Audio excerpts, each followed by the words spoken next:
For NC State football, that means a trip to California. Californication. Trip to California to play Cal, Berkeley, Bay Area. Trip to California has a chance to be what NC State needs to jumpstart the end of their season. It's funny because, dare I say, it kind of feels normal that Cal and Stanford and SMU are in the ACC. I don't chuckle every time I see like State versus Cal anymore on the schedule like I did a couple months ago. But it's still so new. We don't know all of the ways that adding Cal and Stanford and SMU will impact the ACC, both big and small. But I do know that in the middle of ACC schedules, in the middle of your conference schedule, a struggling team has never had a trip to California to reset everything in the middle of your conference schedule. You've never had, right, the vacation. When someone's having a really rough time, you got to get away, man. Take a couple of days. What do you like to do? Golf, fish? You want to go to Atlantic City, Vegas? Go blow off some steam. Go reset. Get away from here.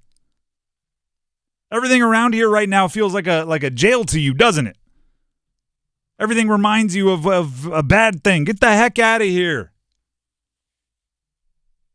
If I'm looking at NC State, I'm going, Carter Finley probably feels like a jail right now, doesn't it? Your coach is calling out the fans for not standing on third down. Your fans show up, get loud, you lose the game anyway. Go somewhere nobody knows your name. NC State, for now, probably pretty unknown in Berkeley. Yeah, probably. Probably. I mean, they probably know State about as well as we know Cal, which is like we can randomly name players from 20 years ago. Just going, Aaron Rodgers went there, right? Marshawn Lynch? They're probably going Torrey Holt, Phillip Rivers. Russell Wilson was there, right? He was there. He didn't finish that. Go where someone doesn't know who you are. Refresh. Play a game with you against the world, just your team. Get on a plane, go to the West Coast. And then on the field, find a way to win. We said this yesterday. It is by any means necessary, become bowl eligible for NC State and UNC, but we're talking NC State right now. On the field, Cal has an identity. They are a team that wins with defense. They have no problem playing an ugly game. In honor of Tony Bennett retiring, they have no problem winning a low-scoring battle. Second fewest points in the ACC allowed. That's what Cal is kind of standing on right now. Even their losses were close because their defense, for the most part, has played well. 3 losses by a total of 8 points combined. Justin Wilcox, their coach, we talked to at ACC Kickoff, former safety. He is a defensive guy. They are a defensive team. They are 6th in the conference, which is of 17 teams now. 6th in both fewest yards allowed on the ground and fewest yards allowed in the air. So they're near the top at both. Well-rounded, balanced defense. But on offense, they've scored the 3rd fewest points per game.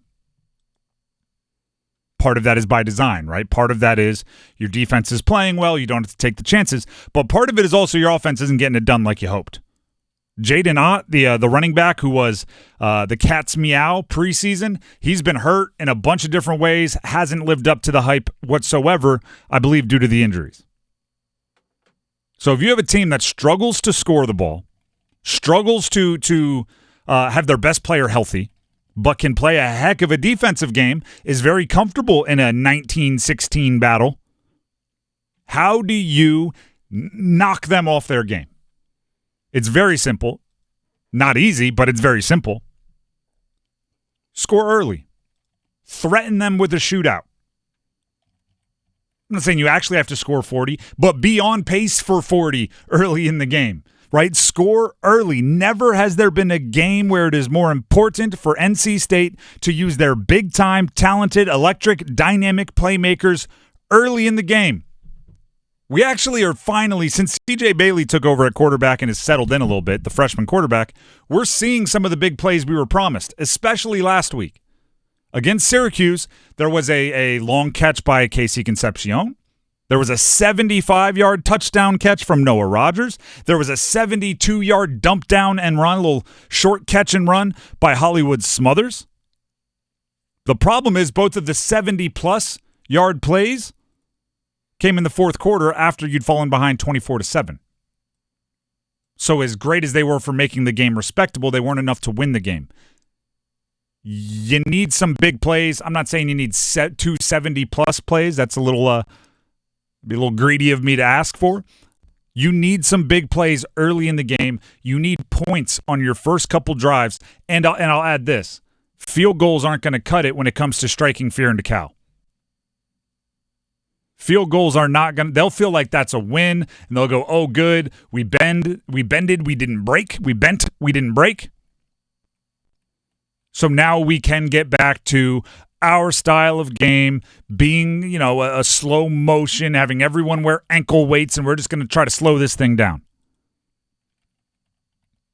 If NC State, right, you're always looking for if-then statements. If this happens, then they win, right? If-then.